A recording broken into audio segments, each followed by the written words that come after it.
Welcome to the Leap Hour, where inspiring leadership meets real-world impact. Hosted by Steve Farber, acclaimed author of The Radical Leap, this show brings you face-to-face with visionary leaders who embody the art of leading with love, energy, audacity, and proof. In each episode, Steve dives deep into the journeys of remarkable individuals who've embraced extreme leadership to ignite change, spark innovation, and inspire others to greatness. These are the game changers, the risk takers, and the leaders who prove that heart and courage can change the world. This is the Leap Hour, and the conversation starts now.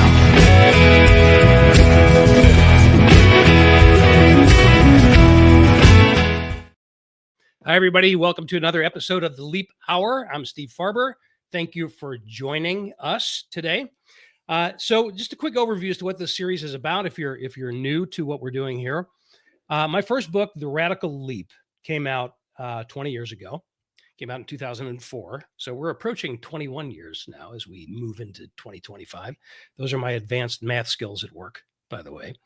But what's happened over these couple of decades since that book first came out in its first edition is I've met some really incredible people through that book because they read the book or they heard me speak somewhere about the content of the book, and we stayed connected and did some work together, became friends. Those two things often go hand in hand with the way we do business around here. So I thought, wow, what a great opportunity to introduce a lot of these folks to the rest of the world, because they're amazing people. They're great leaders. They are, as you heard in the little preamble to the show, they embody these elements of LEAP: love, energy, audacity, and proof. So the methodology that we work with here is to help people and companies to cultivate love, generate energy, inspire audacity, and provide proof. That is the LEAP framework. And in addition to introducing you to all these amazing people, we are offering the audiobook version of The Radical Leap for free. So this might sound like an infomercial about the Radical Leap, but really it's not, because an infomercial is about selling you something. And we're not selling you anything other than the idea that we want to give it to you for free. So if you go to radicalleap.org, you can download a copy of the audio book for yourself. And I really, I do get good feedback on it, which is nice to hear because I'm the one reading it. So it'd be terrible to hear, hey, the book is great, but the narration sucks. So haven't been hearing that feedback. So it's all good. Today, my guests, and that is plural, are Katie Jensen and Rachel Jones. They are entrepreneurs. They run a company called Triton Stone Group, based out of New Orleans. And they also happen to be, by some startling coincidence, sisters. So what we are going to hear today is the story of Triton Stone, and how they have created a very intentional culture around love, etc. And also, I'm curious to hear a little bit about the dynamics of not just being a business, but a family business, because that has its own unique challenges. So, hey, y'all, welcome. Hey. Thank you for being here. Hi. How are you? Thanks for having us. Absolutely. It's great to see you guys again. Now, I actually had you on the previous podcast, the Love is Just Damn Good Business podcast. That's right. Nonetheless, I would like to hear, and like for folks to hear the story of the company, kind of the quick timeline. Who is Triton Stone? What do you guys do? How did it start? That's an interesting story about how you guys started. And then we'll get to where are you now and how the culture fits into all of this. So, Katie, you want to kick us off with a little bit of history on this?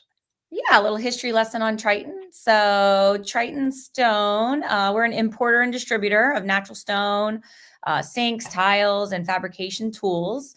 So we opened way back in 2006, almost 18 and a half years ago. We were inspired by the aftermath of Hurricane Katrina, actually.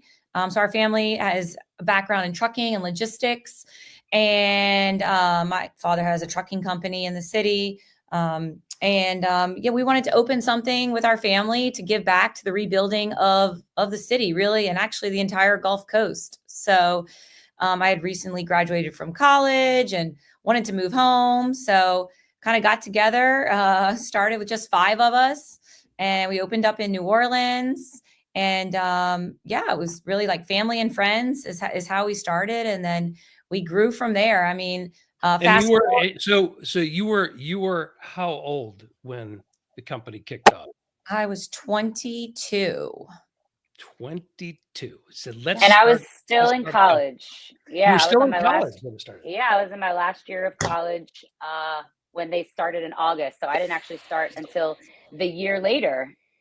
Oh, okay. So Katie recruited you, Rachel, while you were still in college.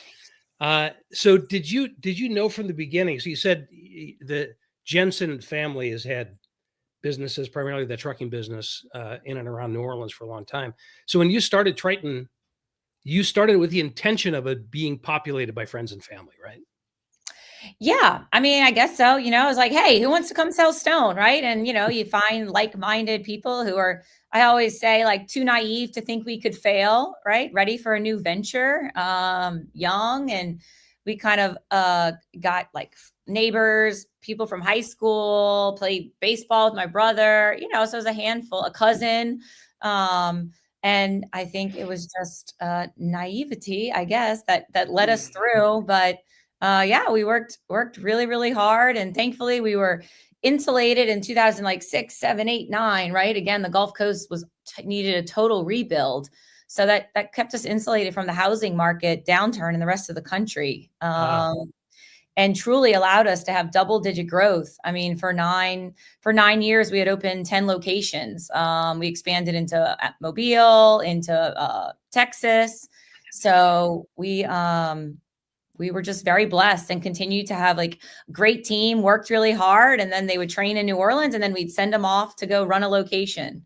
So just to be clear, when you say stone, what that means is natural stone, etc., that's used for like kitchen countertops, bathrooms, household kind of stuff. Yeah, exactly. So your business is very much tied in to housing construction, and also you guys do commercial. Correct. Mm-hmm. Yeah. So it's like multifamily, a little bit of hotel work, but primarily it's residential. So remodel and new construction. So we're importing the containers with large slabs of granite and quartz, and then we have them in our warehouse, our slab galleries, where our customers, our homeowners, come and view them and select the stone. And so at the beginning, we were walking customers around, letting them pick their material. I was driving the forklift, loading slabs on the truck. Everybody does a little bit of everything, is how the joke is, how you learn around Triton. And then we make relationships with the fabricators. So, Triton is really focused on our relationships with our customers. And our customers really feel that family type atmosphere, because that's truly how we were, how we grew up. It was a bunch of friends and family. Right. So speaking as a friend of the company, and also a consultant to the company, which I was for about a year or so, and also a customer of the company. That's right. When we moved here to Kansas City, and we desperately needed to remodel the kitchen we had just bought, we now have a Triton stone kitchen. So I think of you guys every day when I walk into the kitchen. It is gorgeous. It is gorgeous. Thank you. So Rachel, when you got the call from Katie saying, "Hey, we're going to start this stone company," because who wouldn't? Actually, just a parenthetically, just to be clear. So you started this company in the aftermath of Katrina. So what I'd like people to remember is what was going on then, because the context is really important. So Katrina decimated New Orleans. So you had a city that needed to literally, and as you know, literally is a word I use literally be rebuilt. And you chose this vehicle in order to help that happen, right? Mhm.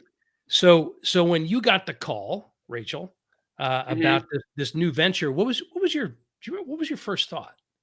Was it like, I actually do remember because it was a lot to process. We didn't mention this, but when Hurricane Katrina happened, Katie had taken a position with a very large shipping company. She was across the world training, and in my mind, her path after college was, who knew where she was going to live, So I kind of had already like dealt with that. I wasn't going to live in the same city as my sister. So the whole conversation, first of all, she tells me she's moving home. So I'm like ecstatic about that. Then the next thing is, and we're starting a company, and I need Dan, and I need you. So, it wasn't that, you know, not that I didn't have a choice, but it was just, this is what we're doing. And of course, I want to do it with you, you know? whatever it is? Exactly. Because honestly, like really, I truly had thought that, with this company that she was with, they are global and she was going to be all over the place, which could have been fun traveling to see Yeah. her everywhere. But the prospect of actually being able to live in the city where we grew up, start a company that's in the same industry as our dad, that was really what was compelling to me, that really showed that this opportunity for us, for our generation, to make an impact and continue the family legacy of entrepreneurship for sure. Cool. Okay. So you started from nothing, and you all learned the business as you went with your friends and with your family. And then when was it clear that you guys were really taking off? And how did you know? I remember. I'm trying to think of when. For me, it was like middle of 2015, 2016, where it was like, okay, either we're doing this and we're all in and we're going to keep expanding and growing, or this is the level where we want to stay and where we're comfortable with. And I remember Katie said to me, like, Rachel, if you're in this with me, let's go. We got it, like 100% in, and we're going to take this to that next real level. And again, of course, I was like, okay, I'm in, let's do it. So that for me was when it was like, okay, this is my career. We have an opportunity here to make an impact on the industry. And for us, it really has always been about the amount of people that Triton has been able to provide for. I mean, I think Katie and I both grew up with, again, our dad running his business. That was something that he was always so vocally grateful for, that he was able to provide for his employees and their families. And so, that quickly kind of became our mantra of like, this is why we're doing it. And we needed that why, right? Because it did take us away from our kids, and we did have to travel a lot, and it was a lot of long hours. It still is a lot of long hours, but the reward there is that you are providing countless other people with a great life, a job that they actually love to come to. And that's something that really does keep me going every day, to make sure that we are the best company in the industry and that people love to come to work every day, because work is where you spend so much of your time. So if you're not happy at work, like that's a tragedy. It really is. You should get to do what you love. And so that for me is just a really, focal point. So Katie, talk a little bit about your involvement in and influence on the industry that you're a part of. So you guys don't live in a vacuum. I mean, there are natural stone companies literally all over the world, but you're also very much involved in the industry as a whole, right? Yeah, no, absolutely. I mean, I think, I feel like it's very important to support the industry that supports our livelihood, right? There was a point, honestly, for those first 10 years when we were literally grinding, every single day. I think I was very much focused on growing our business and making sure Triton was moving in the right direction. And again, to echo Rachel, it's like my goal is to make sure everyone loves to work for Triton, truly. I mean, I know we said that at some of our exercises and sessions that we did with you, but I feel like we embody that. And, once you have this amazing team of people working behind you, it's really inspiring to see what we can achieve. So yeah, I would say probably 5 years ago, I started getting very involved in our industry. There's an association called the Natural Stone Institute, and just working with, different groups in that to kind of give back. I mean, we're very involved with the Gary Sinise Foundation, where we donate natural stone for wounded warriors, like veterans. Rachel's currently on the committee. And then I was nominated as like the 2020 person of the year for the natural stone industry, just, due to kind of like stepping up, right? And saying like, I want to give my time and energy and efforts to growing our industry. And then this past year in 2024, I was the president of the Institute. So it was a very, exciting position, and it's been a great year to kind of continue to make sure the trajectory of where we're going overall, right? There's a lot of there's definitely some, awareness situations in our industry that we want to make sure everyone knows about. So, just kind of focusing on the health and safety of everyone who works in our industry, not just in Triton. It's bigger picture than that. As I recall, correct me if I'm wrong, I might be hallucinating, but I remember going to Las Vegas. I've been to Las Yeah, I was Vegas. about to say, she's so humble. She didn't even say her I've been to main Las Vegas award. several times, but I remember one time in particular, I went there for something. Rachel, why don't you tell us about why? So Katie was also the recipient and winner of the Pioneer Award, which is one of the highest levels of award that the Natural Stone Institute gives. And, resounding from everyone involved in the industry, involved with the organization, that, she was such a deserving nominee. And, really, Katie has definitely made her mark in the industry, being a woman running this company. There's not that many women in the stone industry. And then also being amazing, right? It's like, oh, great, you're riding on the tails of your gender. Like, no, I'm actually an amazing businesswoman and leader. And, so I think it's cool because she backs it up. That's what I'll say. She's got the, it's not just fluff and awards. There's, a lot of content there. And obviously always has been an inspiration to me. And I'm always the cheerleader. Always so proud of her. And yeah, it's been a fun path to watch her go on. Obviously, like she mentioned, I'm on the Rise committee now at her recommendation. And it's a really rewarding, group that we get to, like she said, again, find more ways to give back and find that purpose. So yeah, it's been a fun journey to watch. You're so proud of your sister. Oh, you're the sweetest. I love you. Hey, listen, along the same lines of making Katie blush. At that, I remember one of the things that struck me about being there to see you receive that award was the conversations that I was having with your peers in the industry.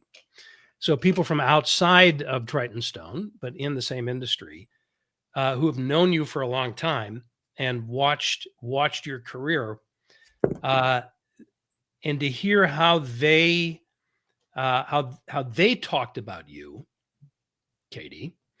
It wasn't like, and we got to give the award to a woman, because no, there was none of that. It was like, oh, this is such an obvious thing. This is such an obvious thing. Of course, she's getting this award. And so it was lovely to see the credibility that you have with, and the influence that you have on the people in your industry.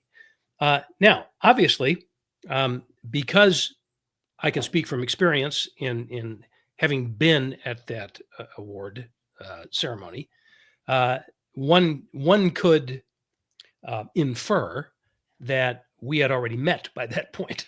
I didn't just kind of wander in to this Yeah. thing. So talk a little bit. There's a couple of things that I'd like you to talk about, and maybe we could do it kind of at the same time. There's a part of the story, the Triton story, that a lot of things shifted for the better, actually, in and post COVID, right? Mhm. Because you had, again, kind of that boom in the marketplace overall, and that was also post COVID, was right around the time where we first met, right? It was like towards the end of COVID and all that. So can you Mhm. talk about just Yeah. that chapter in the company's history and what was going on, both business wise and deeper into that culturally for the company?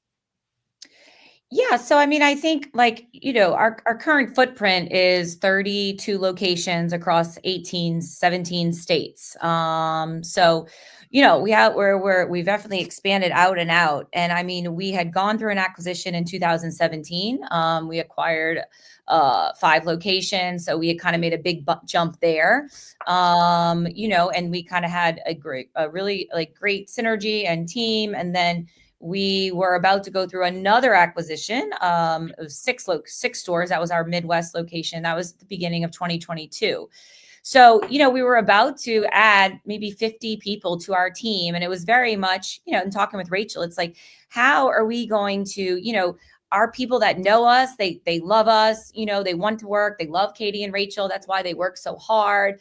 And it was like, how can I get our forklift drive and our drivers up in Omaha to know who we are, right? And it was really important to me to continue that culture that we had built. I mean, it was that family culture. It was that the part in your book that spoke to me. You don't leave your heart in the parking lot. Everyone walks through the door with their heart. So it's like you should lead with love.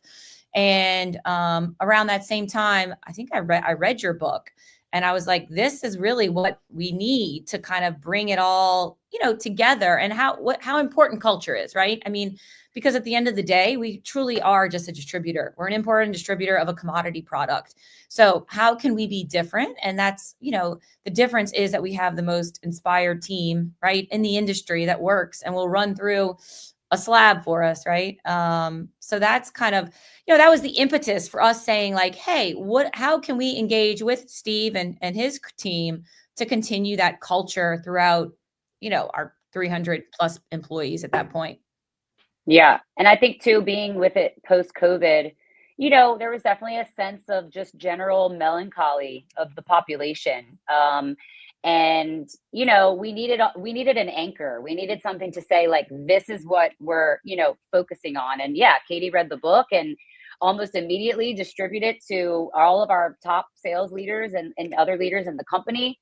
And yeah, it really just took off from there. And it, the impact is still being felt daily. And, I, for one, am grateful that we, found your book and found Leap, because it's not something that you need sometimes. It's something that has to be the backbone, right, of your company. And those principles and those priorities, it's evident to your employees if it's really important or if you're just saying it's important.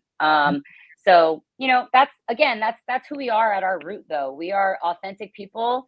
We want to work hard. We want to have fun, and we want that for our employees too. So when we go back to the way the Triton culture already was, I'm just repeating a little bit of what you just said, just to make sure that I'm clear on it. You were in the process of growing.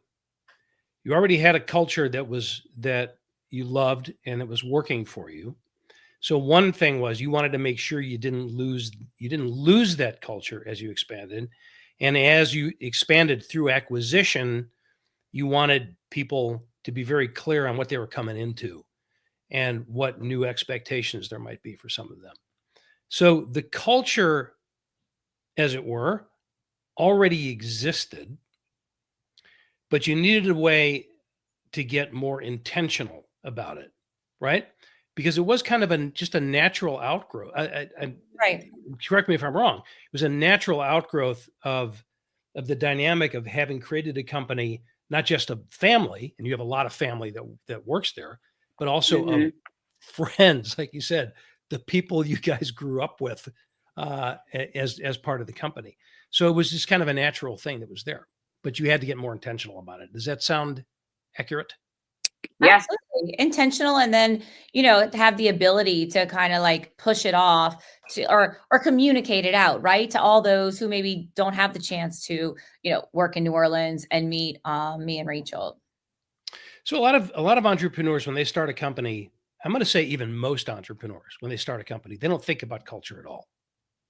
It's they should, but they don't.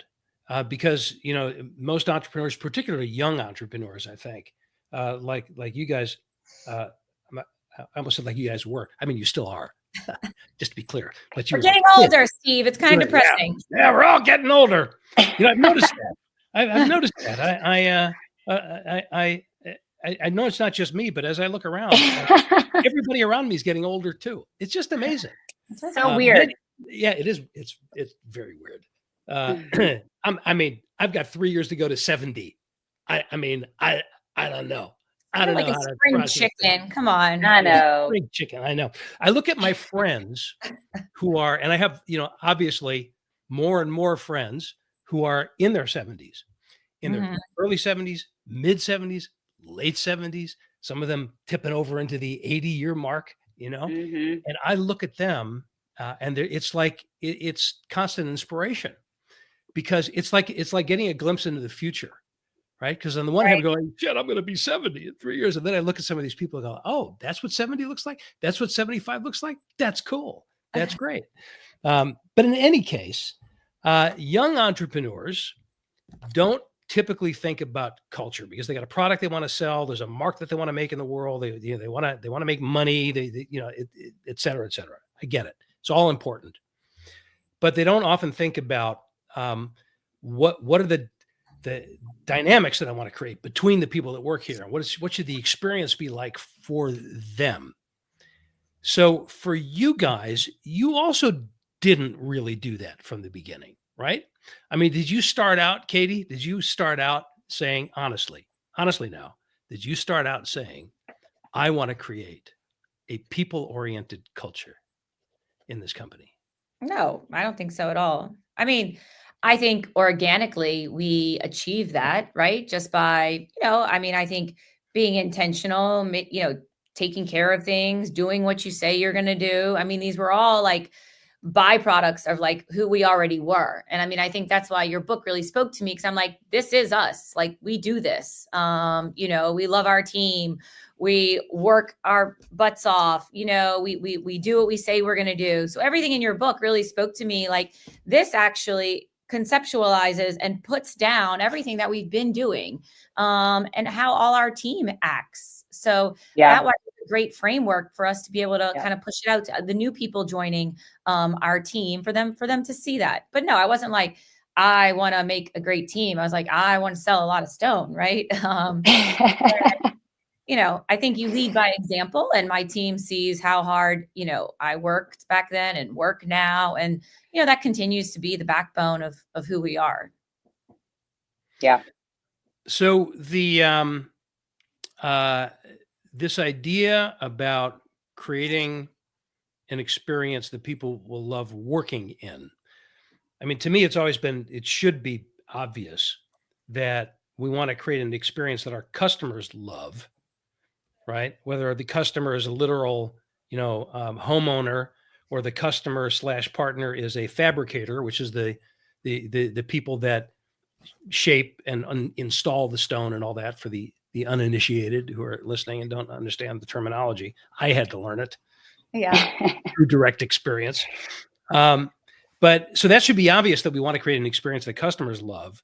What is not as obvious, but should be, is that the way that you make that happen consistently is by creating an experience that our employees and partners and associates, whatever terminology we use, love working in, right? So you guys got more intentional about that, which was right about the time that you reach out to me. Now, this is the way I remember it. and I don't know if I ever shared this with you guys in this detail, but I remember getting an inquiry from you, Katie, through the website, through the stevefarber.com website. And it basically said, we've all read your book and we'd like to see what it would take for you to come and speak at our conference for our customers.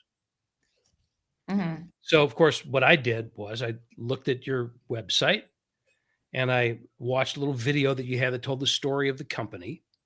And I remember this very vividly. I remember saying to my wife, to Veronica, I remember saying to her, I am going to be with these people for a long time. In some capacity. I just knew it. That's cool. And I think it's because you guys are an example of, I've often said, and you guys have probably heard me say this a million times, I'm not in the business of convincing anybody of this stuff. I'm not in the convincing business. I'm in the confirmation business. Mm-hmm. So when a company comes to me and says, your book is a great example of who we already are, we just want to be more of that. Better. That's like, okay, that's very different from an inquiry, which I've gotten that says we are completely messed up.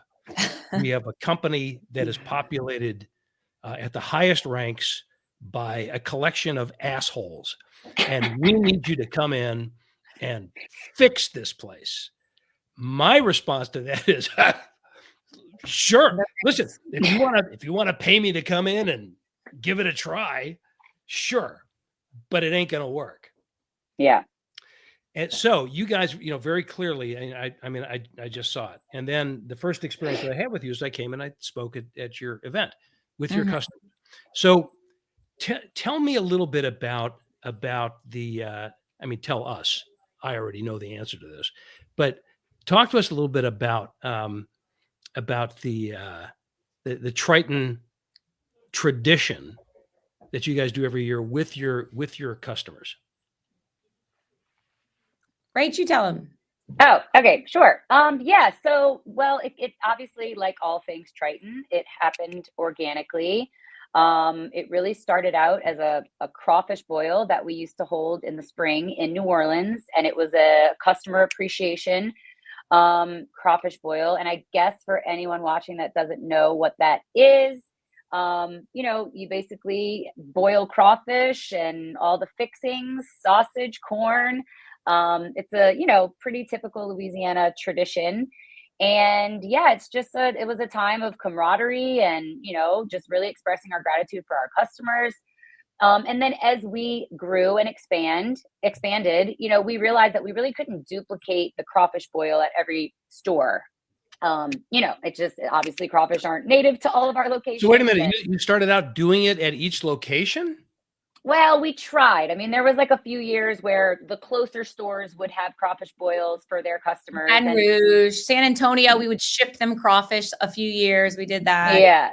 And then it turned into kind of, okay, if we were to do something in New Orleans, how can we really encompass everybody? And so then we started bringing in our top customers and our top sales reps within the company. And then right around the time that we started working with you, we rebranded the event and we now call it Rockfest. And so it's kind of turned into this 3-day New Orleans extravaganza, Steve, but we love to have fun in this company. We're very competitive. We like to play games and, so it's really turned into something in the industry that people want to come to. So that is really cool because, Katie and I always have that moment before any big thing. We're like, is anybody coming? Is anybody going to show up? But so it's been really cool to see it evolve and grow into what it is today. And yeah, every year it gets, bigger and better somehow. I don't know how we keep making it bigger and better, but yeah, it's a really fun event. And it's a time where we can showcase our corporate headquarters. and really let our customers see our roots and where we're coming from, and that we really are a family company, and it really is me and Katie and our other siblings. And, so that I think is, again, part of that authenticity. I mean, people want to do business with authentic people. And, we kind of have found that you can have fun and have an impact on your sales too, and that's obviously the goal. And I think also just to add, we bring in our top 2 customers from each of our markets. And like Rachel said, that importance of connecting with our team. But then the other side of it is it's truly one of the only industry events where we also bring in all our suppliers. So our top suppliers from all over the world will come in, from India, Indonesia, Brazil, Italy, and they attend. And then they also get a chance to talk to our customers. And it's like this really great kind of, and they get to talk to each other. They love to see each other too. They don't always get together. So it has become something known in the industry where people are like, Katie, when's Rockfest? I need to put in my calendar. I'm coming from Italy or wherever. Right. And so they can also talk to the customers. So it's this really nice mix of all these different layers that all make up the supply chain in our industry. And like Rachel said, we definitely manage to have a great time and really show up and down the chain of our partners who we really are. It is one of the challenges of this love-based culture is answering the question, how do we show it? Right? It's one thing to say, yeah, we love our customers, they love us, we love our team, they love us. But if we want to get more intentional about it, then the question is, well, what does that look like? Right? How do we show it? And that, Rockfest is a beautiful example of that. Because again, from the outside looking in, my first experience with you guys was at Rockfest. And I believe I was the first content keynote speaker that you brought in for your customers, as well as some of your employees, to hear about Leap. And then I, of course, hung around, and that was my first real crawfish boil that I had experienced. And to set the scene for everybody, that crawfish boil happens in your warehouse adjacent to your corporate headquarters. So you got all the crawfish and the eating and the celebrating going on, and then slab after slab after slab of Triton stone that you can kind of wander around and look at. It really is something. So that was my first exposure. The second, and then we started to work together on a more involved basis. But then the next year at the next Rockfest, we did something quite unusual. We brought in again the scene for folks listening, all of Triton's top customers, suppliers in the room, employees in the room, and I brought along my friends, the brothers Corin, Isaac and Torald Corin, who are world-class singer, songwriter people, who toured with Pink and Coldplay and Rod Stewart and all that. And what we did with you guys is we wrote a song with the entire room.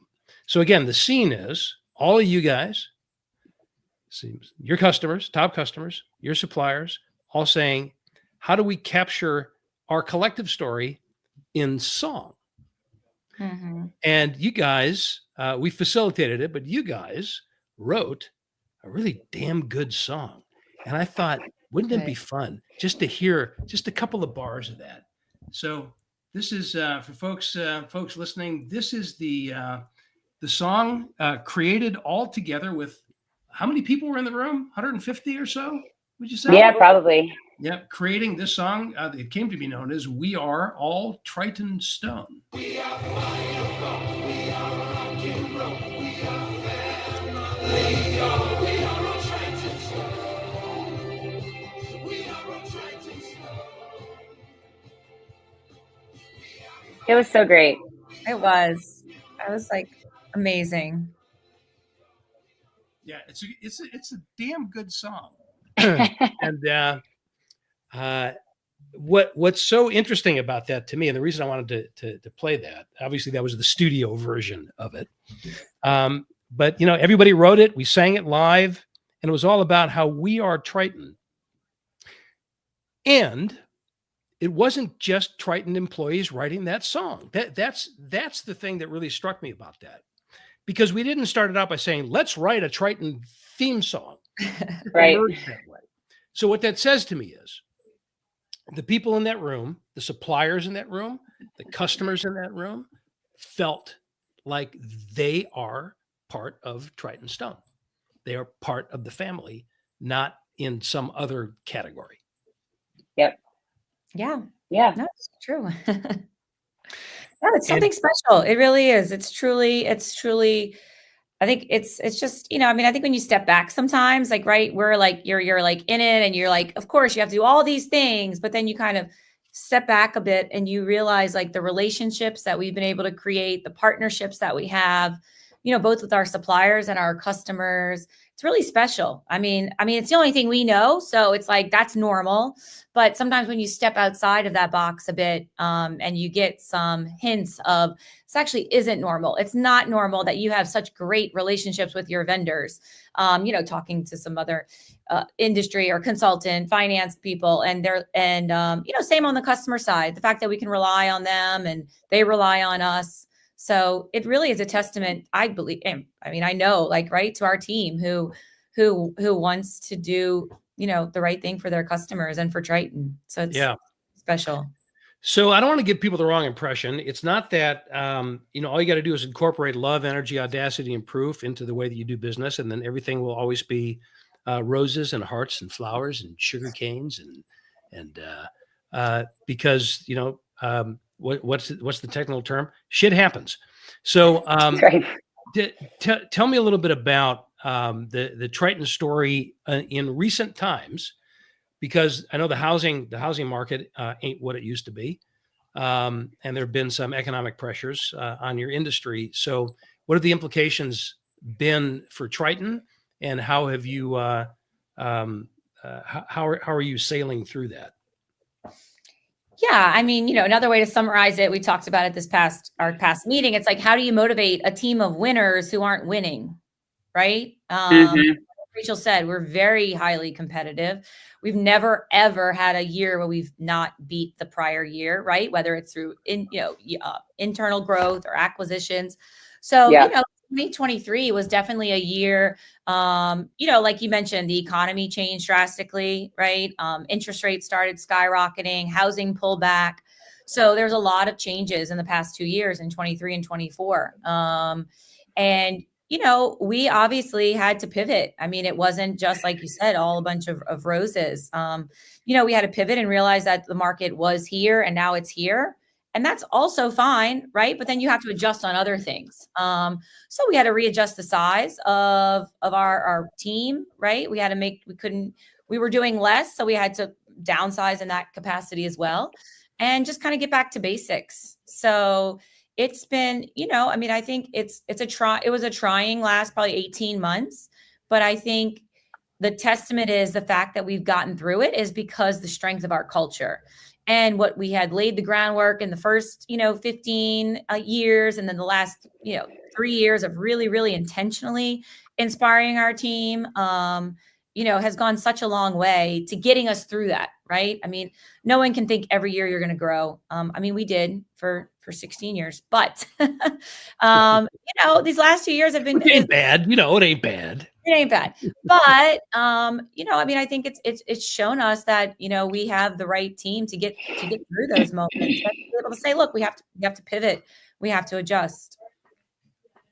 Yeah, definitely. And just to add to that, I think it's just about, being able to say, like, even though, we had to downsize, which means saying goodbye to, people that were in our Triton family.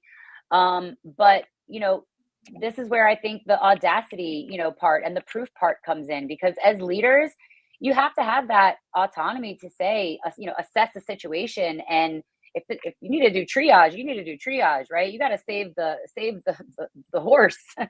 So I think that, we've been tested in the past. I think, like she said, the last 18 months have been another trying period of time.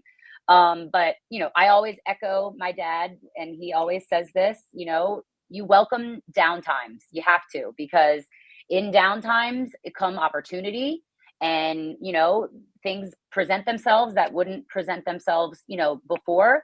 So you have to find the good in those journeys that you're going through. You've got to find, what needed to happen in this time period to propel us forward and really get us to, again, back to that, level that we were on, and to be able to continue to grow. I mean, look, Triton's not going anywhere. I don't think we're not stopping because we had a couple of years of slow sales.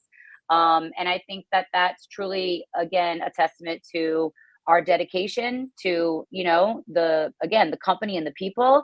And, it's just I think it's just our drive to, want to be able to prove that we can do it. Right. I mean, like she said, we do not like to lose.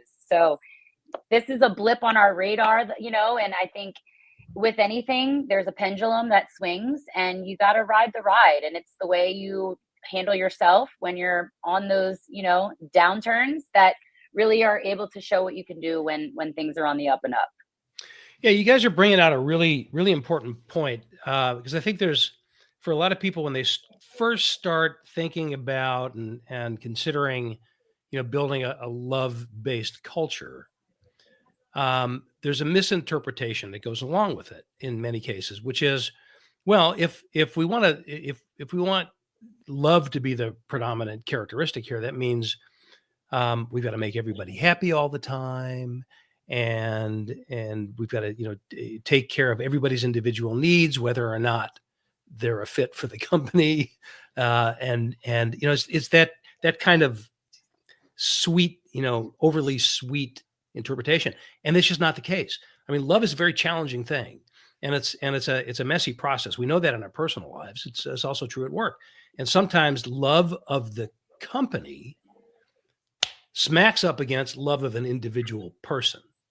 In other words, what you guys experienced is some of those people who you really love, you had to say goodbye to, because that's what it took for the company's success and survival, which is your responsibility. It's your fiduciary responsibility, as well as kind of a values-based responsibility. But it's not fun. Right. It's not like, I love you, you're fired. It doesn't, if it feels like it's fun, something is wrong. Yeah. That's a kind of a pathology of some sort. So I think it's a really important point.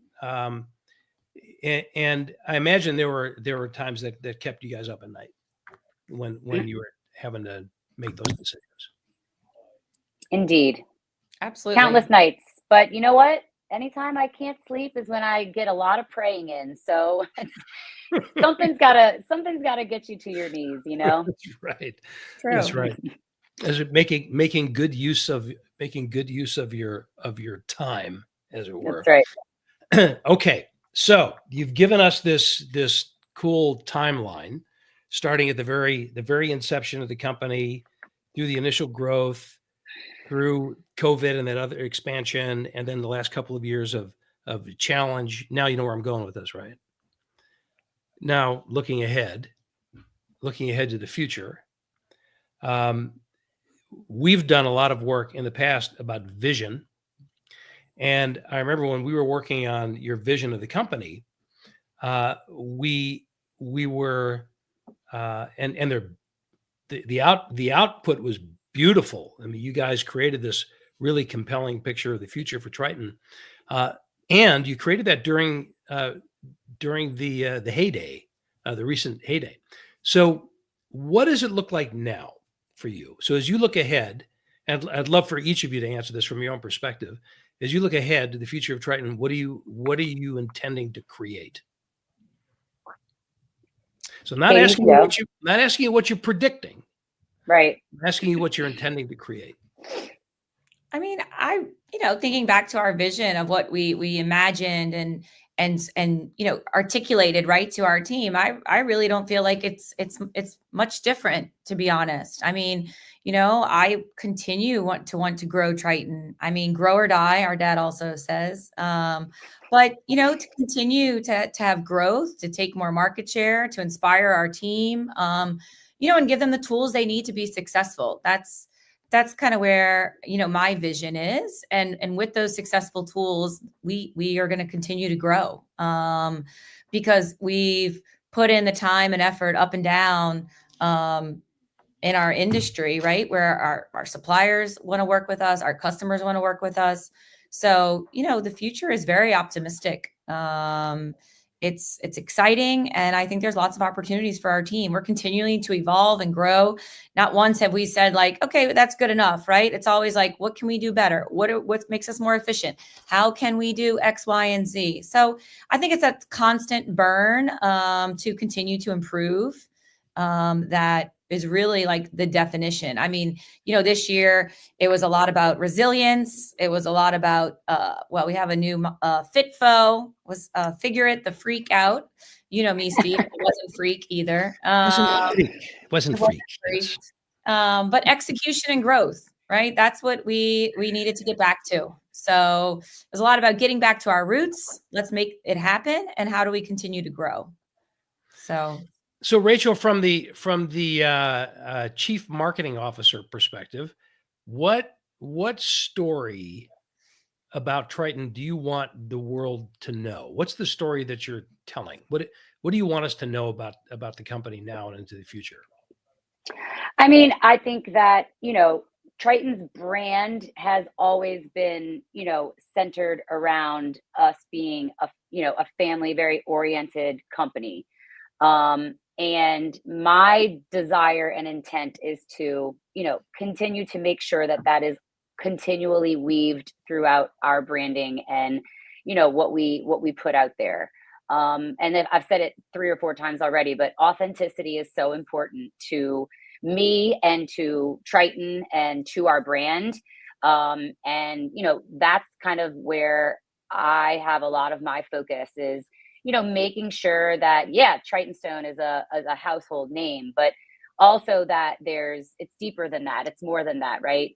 And echoing what Katie said, really being able to focus on what we've created and make sure that is operating at 100%, so that we can then take that and continue to grow and expand, and get bigger.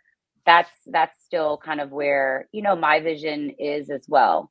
And I think that we've honestly pat you on the back, Katie, because it hasn't been an easy 18 months. And I'm sure there'll be another 18 months in the future that will also not be easy. So, that's something too that I've learned is that the only thing that you can count on is that it's going to change. It's always going to change. So right. As long as you can evolve and be resilient and, keep our authenticity forward, we're going to get through it. I have no doubts. I really don't. I have to say, I've never had a true moment where I'm like, we can't do this. Like that's never been even a thought in my mind, because I know we will. I know maybe it's a different picture of what we think now, but we will get through it and we will be successful, So that for me is what really keeps me going, is that confidence in both Katie and our team, and the dedication that lies within that, Yeah, that's great. There is, however, you never had the feeling, that we can't do this. But isn't it also true that you have had to make decisions that were a result of, we can't do this if we're continuing to do it the way we've been doing it, or we can't do it with the current configuration of people. Right. So Absolutely. we can do it, but that doesn't mean that we have to keep doing it the way we've the same, right? Absolutely. So it's that willingness to shift. And the other thing that I'm inspired to hear is it was a bit of, I have to admit, it was a bit of a test question about the vision. And you gave the answer, Katie, that I was hoping you would give, which is no, that vision has not changed. Even though we created a very compelling picture of the future for us during that uptick or that uptrend, just because previous 18 months have been tough, it doesn't mean we go. Yeah, we didn't throw it out the door. Screw that. Absolutely not. That doesn't. I feel like- Which is. Go ahead. Sorry. No, go ahead. It is something that a lot of people will do. Honestly, it's Yeah. like, oh no, that doesn't count anymore because now we're in a different modality of business. So I'm really happy to hear that hasn't changed for you. The other thing that I really want people to take note of is you guys are a really great example of that really, passion and love for what you're doing and who you're doing it with, and being really competitive. Because the other mistake that people make is that if we have a love-based culture, we need to lower our expectations so people can not feel as stressed out about things. And that's not the case. This is about raising expectations.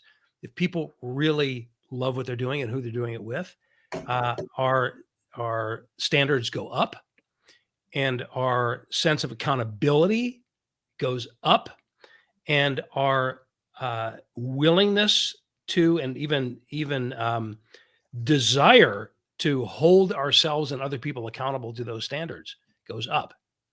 So in a high standard environment, in a very competitive environment, that works best when there's a foundation of love. And you guys are such a great example of that. Is that I've met few companies that have that kind of competitive gamesmanship almost in the way you do things. And also probably growing up with six brothers and sisters, you apply it to everything that you do, every party plus that I've been on with you guys. It's got that competitive, fun gamesmanship kind of element to it. It's just really a blast. But secretly, everyone likes to play games, Steve. They don't know it, but it's true. It's true. That is true. Different kinds of games, different kinds of competition. But again, the point is that love and competition are not mutually exclusive ideas. They're very much a part of each other. It's just a different way of thinking about it for a lot of people, right? Yeah, for sure. So for people to learn more about Triton Stone, do we want to send them to a website? Yes. Yeah, of course. You can always visit our website, it's tritonstone.com. We actually have a live inventory feed on the website that shows literally all of our in-stock inventory across the country. So if you're looking for something, we can certainly find it for you. And obviously, please also follow us on Instagram at Triton Stone Group. We post lots of beautiful pictures, lots of good inspiration pictures if you're renovating or building. Now, are you still posting similar stuff on LinkedIn as well? Yeah, pretty much. I think we kind of cross post, across several different platforms. Sure. But yeah, LinkedIn is a little bit more geared towards, accolades, awards, different events that we're sponsoring or hosting. But yeah, similar to the Instagram as well. So if you want to see a lot of pretty pictures and look at some real life projects, we need to put my kitchen in there. We do. I need to come. We need a schedule to get it professionally photographed. Absolutely. Yeah. But so Instagram would be the place to go see the pictures. Go to the website. Is it tritonstone.com? It is tritonstone.com. Excellent. So any words to summarize for the folks before we sign off? Yeah. I mean, I would just like to say thank you always for having us, on your podcast and this show. You've really made a huge impact on me for sure, personally and professionally. So just always want to say a big thank you when I get to. Oh, thank you, Rachel. Yeah, no, I echo that. Absolutely. You've become a very dear friend, and your impact across so many people in our organization is immense. And yeah, just that, we're very, very blessed. I'm blessed to work with my sister, family, friends. So, I think it's something when you do get down and you feel like, what's the path? Well, you kind of sit back and reflect a bit, and there's so much to be thankful for. So, it's definitely also good to kind of have that retrospective perspective. So, I'll take my stab at summarizing our conversation, and what I really love for a few things I'd love for people to take away from this. One is from if you're an entrepreneur, you're starting a company, be intentional about it from the very beginning. Don't leave it to chance to create the kind of culture that people want to be a part of. Triton is an example of a culture that emerged organically and that was fortunate. Mm-hmm. Doesn't always happen that way. And it Very certainly doesn't always fortunate. happen that way in family companies, right? A lot of times a family company will start because we're a family and we have our natural culture, and it ends up being disastrous. So family in and of itself does not make for a great culture by default, right? So For sure. be more intentional about the culture, rely on that culture, expand it, reinforce it, particularly in times of growth, and fall back on it in times of challenge. And don't ever let the challenging times determine your fate, determine your trajectory for the future, as long as you're willing to adapt and pivot and remodel how you're approaching things in order to meet the challenges. But don't let it affect your vision for the future. That's my summation. And at the foundation of all of that is create an experience that people love being a part of, no matter how challenging it is. That's right. Super simple. Super simple. So easy. So it's that old cliche. It is simple. It's not easy. That's right. Right. Simple So idea. true. Not easy. Not Easy. Yes. We have had many experiences together and apart of how difficult this can be, but it's worth the effort. It's worth the effort. Katie, Rachel, thank you so much for joining me and sharing your story with the billions and billions of people who will be tuning into this show. And everybody, thank you all for tuning in. Don't forget to go to radicalleap.org and get your free download of the Radical Leap audiobook. And I will personally read it directly into your ear. It's very soothing. It's very soothing. Listen. Soothing. It's a soothing experience. It'll put you right to sleep. No, it won't. It'll wake you right up. Really anyway, good. Thanks a lot, guys. Appreciate it. Love All you right. guys. Thank you, Steve. Thank you. Bye-bye. Thank you for joining me on the Leap Hour. Hope you enjoyed our time together. If you did, please like, subscribe, and share the heck out of this thing. Also, don't forget to get your free copy of the Radical Leap audio at radicalleap.org. We'll see you next time on the Leap Hour.